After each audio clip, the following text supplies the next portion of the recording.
কেমন হতো যদি বলি অন্যদের থেকে যোজন যোজন এগিয়ে থাকার সিক্রেট কোনো বড় জাদুকরী কাজে লুকিয়ে নেই, বরং লুকিয়ে আছে প্রতিদিনের একদম ছোট ছোট কিছু অভ্যাসে?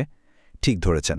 আজকের এই আলোচনায় আমরা সাফল্যের ১৩টি ছোট অভ্যাস যা প্রতিযোগিতায় এগিয়ে থাকতে সাহায্য করে তার একটি অসাধারণ ব্লুপ্রিন্ট নিয়ে কথা বলবো।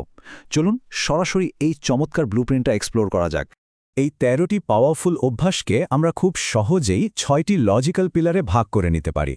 পিলারগুলো হল ছোট অভ্যাসের সুবিধা, দৈনন্দিন রুটিন আয়ত্ত করা, শরীর ও মনের যত্ন, এরপর আছে গভীর মনোযোগ বা ডিপ ওয়ার্ক, সম্পর্কের মাধ্যমে উন্নতি এবং সবশেষে কাজ বাস্তবায়নের আসল রহস্য। তো শুরু করা যাক আমাদের প্রথম পিলার দিয়ে, ছোট অভ্যাসের সুবিধা, যেখানে মানুষের সাফল্য নিয়ে খোদ একটি মেশিনের দৃষ্টিভঙ্গি আমরা দেখতে পাব। আমাদের এই যাত্রার শুরুটা কিন্তু বেশ ইন্টারেস্টিং। একবার ভেবে দেখুন তো, একটি আর্টিফিশিয়াল ইন্টেলিজেন্স বা এআইকে যদি জিজ্ঞেস করা হয়, তুমি যদি মানুষ হতে তবে সারা বিশ্বের প্রতিযোগিতায় সবাইকে পেছনে ফেলার জন্য প্রতিদিন কি ছোট কাজ করতে, এআই যে নিখুঁত উত্তরগুলো দিয়েছিল সেটাই মূলত আমাদের আজকের এই আলোচনার মূল ভিত্তি। মানে চিন্তা করুন, মানুষের সফল হওয়ার উপায় নিয়ে একটা মেশিন কি ভাবছে। দারুণ একটা ব্যাপার, তাই না? এখান থেকে যে মূল বিষয়টা বেরিয়ে আসে তা হলো সাধারণ এবং অসাধারণের মধ্যে বিশাল একটা গ্যাপ। খেয়াল করলে দেখবেন, গতানুগতিক জীবনে আমরা অনেকেই বিক্ষিপ্ততায় গা ভাসাই, জাস্ট ডিফল্ট মোডে চলি।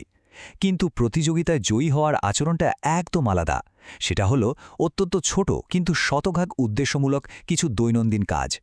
এই ছোট কাজগুলোই কিন্তু দিনের পর দিন যুক্ত হয়ে বিশাল এক ইম্প্যাক্ট তৈরি করে। এবার আসি আমাদের দ্বিতীয় পিলারে, দৈনন্দিন রুটিন আয়ত্ত করা। দিনের শুরু এবং শেষটা কিভাবে হচ্ছে তার ওপরই কিন্তু সারাদিনের সবকিছু নির্ভর করে। একদম প্রথম অভ্যাসটা আমাদের সকালের শুরু নিয়ে। আচ্ছা, সত্যি করে বলুন তো, ঘুম থেকে উঠেই ফোন হাতে নেওয়ার অভ্যাস কার কার আছে? আমাদের বেশিরভাগেরই কিন্তু এই অভ্যাসটা আছে। কিন্তু জানেন কি, এর ফলে দিনের শুরুতেই ব্রেন ভীষণ ক্লান্ত হয়ে পড়ে। এর বদলে সকালে ঘুম থেকে ওঠার পর প্রথম ৩০ থেকে ৬০ মিনিট ফোন থেকে একদম দূরে থাকুন। দেখবেন মস্তিষ্ক কতটা সতেজ থাকে, আর সারাদিনের জন্য দারুণ একটা এনার্জি পাওয়া যায়। দিনের আরেক প্রান্তে, মানে রাতে ঘুমানোর আগে ৫ নম্বর অভ্যাসটা প্র্যাকটিস করতে পারেন। ঘুমানোর আগেই পরের দিনের সবচেয়ে গুরুত্বপূর্ণ ৩টি কাজ ডায়েরিতে লিখে ফেলুন। এতে করে সকালে উঠে আজ কি করব এটা ভেবে আর মূল্যবান সময় নষ্ট হবে না। একটা পরিষ্কার লক্ষ্য নিয়ে দিনটা শুরু করা যাবে। ট্রাস্ট মি, এটা আসলেই লাইফ চেঞ্জিং একটা ট্রেক। আমাদের তৃতীয় পিলারটি হল শরীর ও মনের যত্ন। কারণ প্রতিযোগিতায় টিকতে হলে আপনার এই শরীর নামক গাড়িটাতে তো সঠিক জ্বালানি দিতে হবে, তাই না? অনেকেই ভাবেন কম ঘুমিয়ে কাজ করলেই বোধহয় বেশি সফল হওয়া যায়। ৭ নম্বর অভ্যাসটা কিন্তু এই ভুল ধারণার একদম মূলে আঘাত করে। কম ঘুমিয়ে কাজ করা মানে নিজের সাথেই প্রতারণা করা। প্রতিদিন ৭ থেকে ৮ ঘন্টা পর্যাপ্ত ঘুম সরাসরি আপনার ভালো সিদ্ধান্ত নেওয়ার ক্ষমতা আর সুস্বাস্থ্যের সাথে জড়িত। ঘুম কোনোভাবেই বিলাসিতা নয়, এটা সফলতার অন্যতম বড় হাতিয়ার। আর ফিজিক্যাল ফিটনেস কীভাবে মেন্টাল এনার্জি বাড়িয়ে দেয় সেটা ভাবলে অবাক হতে হয়। প্রতিদিন মাত্র ৩০ মিনিট হাঁটা বা ব্যায়াম করা, পর্যাপ্ত পানি খাওয়া আর জাঙ্ক ফুড এড়িয়ে চলা, এই ছোট কাজগুলো আপনার এনার্জি লেভেল একদম বদলে দেবে। আর হ্যাঁ, ওই যে একটা কথা আমরা প্রায়ই বলি না, কাল থেকে শুরু করব, এই মানসিকতা থেকে কিন্তু আজই বেরিয়ে আসতে হবে। মানসিক জ্বালানির কথা যখন উঠলই, তখন এই ১৫ সংখ্যাটা একটু খেয়াল করুন। প্রতিদিন মাত্র ১০ থেকে ২০ পৃষ্ঠা বই পড়ার অভ্যাস করলে কি হয় জানেন? বছরে প্রায় ১০ থেকে ১৫টি আস্ত বই পড়া শেষ হয়ে যায়।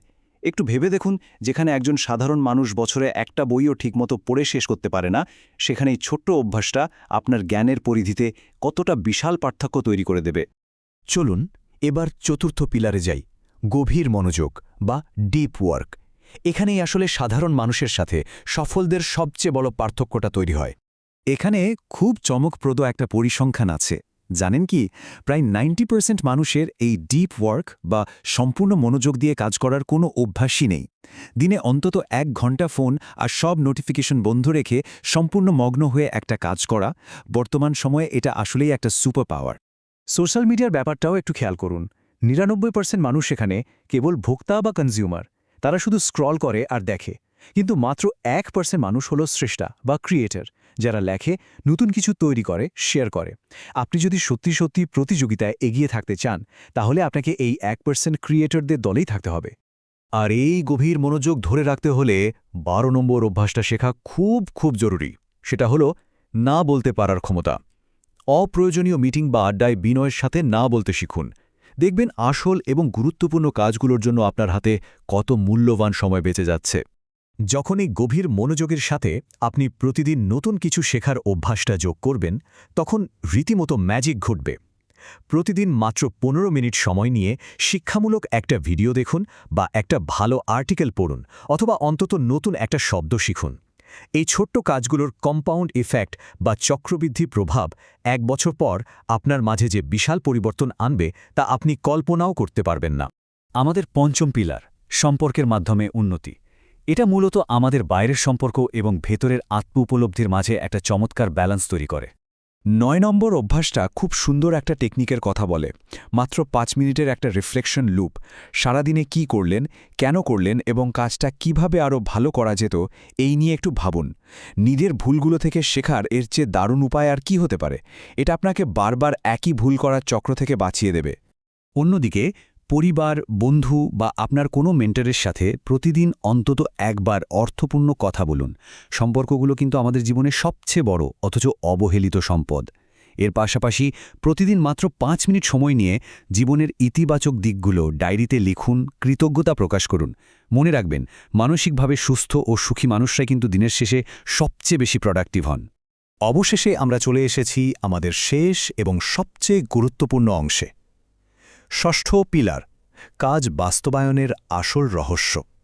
জ্ঞান বনাম নিয়মানুবর্তিতা। এই পরিসংখ্যানটা একটু খেয়াল করুন, এটা হয়তো আপনাকে একটু ধাক্কা দিতে পারে।